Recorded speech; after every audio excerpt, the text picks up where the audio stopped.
Hello everyone, day 33 of 100 day challenge. तो आज हम एग्री और डिसएग्री को लेकर के जो क्वेश्चन आएंगे ऐसे में उसकी बात करते हैं। ओपिनियन बेस्ड जो क्वेश्चन होंगे उसकी बात करते हैं। जैसे हमको पहले कोई स्टेटमेंट दे दिया, ठीक है, ऐसे लिखने के लिए, और उसके बाद में हमसे ये पूछ रहा है कि डू यू एग्री और डिसएग्री। यदि एग्री और डिसएग्री का कोई क्वेश्चन आए तो हमें और दे रखा है, तो इसका मतलब हमें एक स्टैंड लेना है। और एक स्टैंड लेने के बाद में जैसे हम किसी चीज से एग्री करते हैं तो एग्री होने के बाद में वहां से डाइवर्ट नहीं होना है। To what extent do you agree और डिसएग्री। अभी इसमें क्या हुआ कि हम या तो उस चीज से फर्मली एग्री करते हैं, यानी कि क्वेश्चन में हमें ये पूछा गया है कि आप किस हद तक, कहां तक इस स्टेटमेंट से एग्री करते हैं या डिसएग्री करते हैं।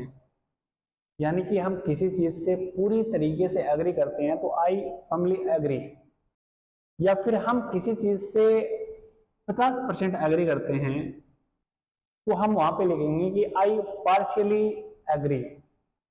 और यदि हम किसी चीज से बहुत ज्यादा एग्री करते हैं और कम डिसएग्री करते हैं, थोड़ा सा डिसएग्री करते हैं, तो हम वहां पे लिखेंगे कि I agree to it to a larger extent, कि हम काफी हद तक इस चीज से एग्री करते हैं और थोड़ा सा डिसएग्री करते हैं ना। तो 70% हम एग्री करते हैं और 30% डिसएग्री करते हैं। चलो आगे चलते हैं। अभी हम लोग स्ट्रक्चर देख लेते हैं एग्री डिसएग्री का, और to what extent do you agree और डिसएग्री वाले का जो स्ट्रक्चर है वो कैसा रहेगा। इंट्रोडक्शन तो सेम रहेगा, जैसे हमने पैराफ्रेज कर दिया, फिर अपना ओपिनियन दे दिया और फिर थेसिस स्टेटमेंट लिख दिया। थेसिस स्टेटमेंट में हमने बॉडी पैरा 1 और बॉडी पैरा 2 में हम जो बताएंगे उसके बारे में, जो भी हम जिन जिन चीजों के बारे में बात करेंगे उसको शॉर्ट में लिख देंगे। बॉडी पैरा 1 में हम क्या करेंगे कि एक जो मेन पॉइंट, जो भी हमारा टॉपिक है उसके बारे में हम एक्सप्रेस करेंगे, एक ओवरव्यू देंगे, ठीक है। और बॉडी पैरा 2 है, उसमें हम एग्री या डिसएग्री जो भी हम करते हैं ना, कि एग्री है या डिसएग्री है, तो यहाँ पे उस चीज को हम एक्सप्रेस करेंगे बॉडी पैरा 2 में।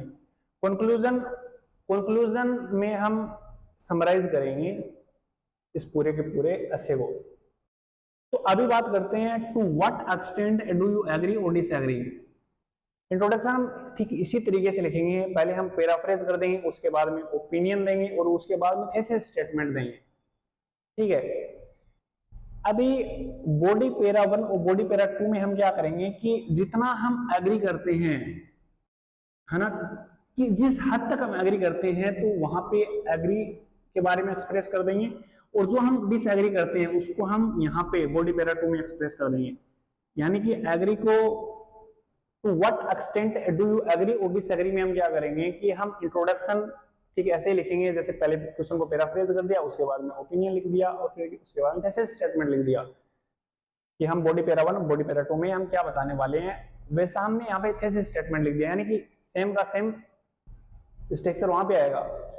बॉडी पैरा 1 में हम क्या करेंगे कि एग्री के बारे में लिखेंगे कि हम कितना एग्री करते हैं, किस हद तक एग्री करते हैं, उसको बॉडी पैरा 1 में लिखेंगे। और बॉडी पैरा 2 में हम क्या लिखेंगे कि हम कितना डिसएग्री करते हैं किसी चीज से, तो यहाँ पे हम डिसएग्री के बारे में लिखेंगे।